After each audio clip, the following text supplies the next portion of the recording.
Bom, começando aqui, é,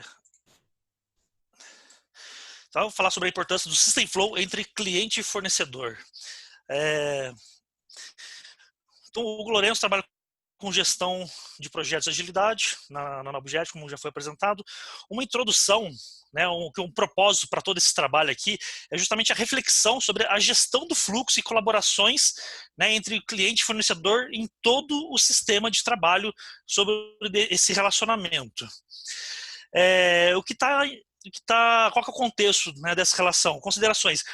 Nessa apresentação, nesse trabalho, também está considerando, né, toda a visão de pensamento sistêmico, fluxo, métricas, e o que eu chamo de não fluxo ideal total é justamente a, o não existir o fluxo contínuo e não ter o pensamento sistêmico. E uma dor, né, sobre essa relação de cliente-fornecedor, uma dor citada nessa visão de case que estou generalizando para esse exemplo de cliente-fornecedor, é justamente, né, uma questão do cliente sobre um alto lead time e alta ocorrência de bugs. Então, quero mostrar para vocês alguns resultados sobre uma visão de um cenário inicial e depois um cenário com plano de melhoria. Falando, então, nessa visão de modelo inicial de trabalho, então, imagina que, né, o cliente e o fornecedor começaram lá o contrato, estão lá trabalhando e conceberam um modelo inicial de trabalho. Então, esse modelo inicial, ele está caracterizado por etapas, né, de trabalho, não necessariamente isso é um fluxo, onde, um exemplo, um PO passa, o PO do cliente passa features, histórias para o líder técnico do fornecedor, né? Então, ou seja, é uma conversa um a um ali, né? E ele faz isso ainda poucos dias antes da sprint ou durante a sprint. Então, ou seja, o cliente trabalha na vibe time box, na vibe sprint. Então, o fornecedor está com desenvolvimento, trabalhando em modo de sprint, e só depois que a gente tem esse trabalho, né, o cliente, uma área de QA que é cross no cliente, faz toda essa aprovação, e é uma aprovação em lote, nesse contexto, nesse exemplo. É uma aprovação, então ele pode aprovar em lote ou recusar em lote. Então, parte pode vir para a produção, parte pode voltar para algum sprint e algum outro planejamento. E tem todo esse tempo de esperas, e não necessariamente isso acontece sequencialmente, né? Então, tem histórias que está aqui, que daí aprova, aí essa recusou, volta para discutir aqui, então fica esse, né, toma lá da cá. Qual que é um grande resultado disso? Então, considerando que essa ideia de fluxo, né, olhando esse CFD, essas etapas é o cycle time do fornecedor, ou seja, do time de desenvolvimento, e aqui esse beta teste é onde o cliente faz a homologação. Então, a gente tem uma visão dessa.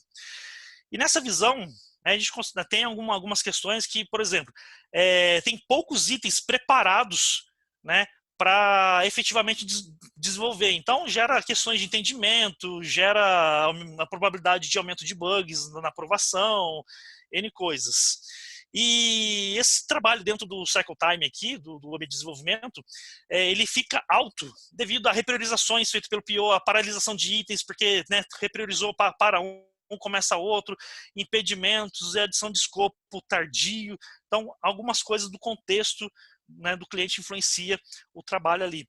E aí a aprovação do cliente, né, que é o que é a Cross fazendo um trabalho em lote, também gera essa carga maior aí de WIP. E aí a gente tem como resultado um resumo de tudo isso, né, alto WIP, alto lead time e alta probabilidade de ocorrência de bugs, né? Então, só para dar setar o cenário aí de um modelo inicial. E olhando aí, fazendo uma análise de ângulo de tendência, a gente vê, né, uma boca de jacaré, né, uma tendência de aumento de WIP sobre esse trabalho. E o lead time, né, pegando o lead time do cliente, né, ele não encontra, né, nessa amostragem de exemplo, ele não encontra o concluído, o fechado. Então, tende a ser muito longo, e pegando aí um cycle time de outras partes, de outras etapas, ele também é longo, inclusive iniciando aqui no desenvolvimento, né, onde só aqui que encontrou. Então a gente vê que o cycle time e o lead time é muito alto nesse cenário apresentado. Para lidar com isso, Então, um plano de melhoria foi realizado com mais de... O que está por trás desse mindset plano de melhoria? System Flow, System Thinking, empatia, gerenciamento de riscos. Então, tudo isso em background para atuar. E o que foi feito, então? Na visão de fornecedor, a gente analisou o cliente e criamos uma hipótese de fluxo com o cliente, né? Então, onde foi identificado que o fluxo do cliente é desde a ideação, o selecionado pelo cliente, passa por uma etapa de refinamento, onde a gente aumentou a qualidade desse refinamento, sendo a parte de entendimento, a parte de especificação, né, mínima que a gente precisa ter para esse contexto, e só depois disso a gente, né, selecionar esse item para um sprint ou para uma data específica, né, o commitment point ali. E aí sim, o trabalho, né, para desenvolvimento em sprints, para ter essa aprovação do cliente e produção. Então, essa cadeia, ela foi muito importante visualizar isso para a gente ter uma ideia do fluxo atual, né? O que seria o fluxo atual para a gente atuar. E esse plano de melhorias, então, ele é baseado em reduzir lead time e reduzir bugs. Para isso também, usando as ferramentas do time, da empresa, então, o quadro que a gente utiliza de ferramenta, a gente teve que adequar, né, algumas políticas, algumas questões para adequar o nosso quadro, o jeito da gente trabalhar com esse fluxo. Então a gente fez essa adequação também interna para poder fazer o trabalho. E aí quais foram alguns resultados? Numa visão de fornecedor, né, ou seja, numa visão nossa, uma visão de cycle time, do desenvolvimento, né, da gente fazendo a entrega para o cliente, a gente marcou aqui uma data de quando foi o início, né, desse plano de melhorias. Então, tudo o lado da esquerda é antes do plano, o da direita é após o plano. E aí, numa visão de cycle time, a gente já tem, né, uma visão bem interessante, que é o quê? Uma tendência de redução de WIP. Né? Então, antes do plano, o WIP ele não reduzia, e aí aqui a gente começou a diminuir.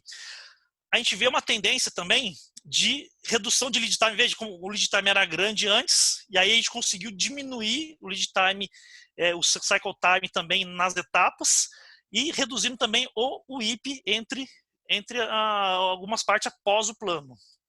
E aí o lead time em geral, então o lead time, né, antes e o lead time de entregas depois. Com essa visão, tendo esse gráfico comparativo aqui, né, o antes, né, um resultado do modelo inicial e o resultado após o plano, então essa parte de cima que representa essa parte da esquerda, então a gente vê que o modelo inicial, né, que não está tão em fluxo, ele tem um alto lead time, e depois o lead time ficou mais adequado, mais aderente.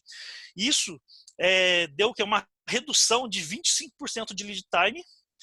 E em relação a bugs, fazendo um corte também, que a partir de quando iniciou o plano de melhorias, essa parte da esquerda mostra que em amarelo os bugs em homologação e aqui os bugs em produção. Então a gente vê que tem muito amarelo aqui, e do lado após o plano, uma diminuição disso. E a gente resultou em 40%, né, na diminuição dos bugs. E tudo isso graças a quê? Graças a essa visão em trabalhar o quê? Sobre a importância do System Flow entre cliente e fornecedor. Ou seja, o objetivo não é trabalhar isoladamente, né? Cada um na sua parte, o PO faz seu trabalho, o time faz seu trabalho, o QA faz seu trabalho.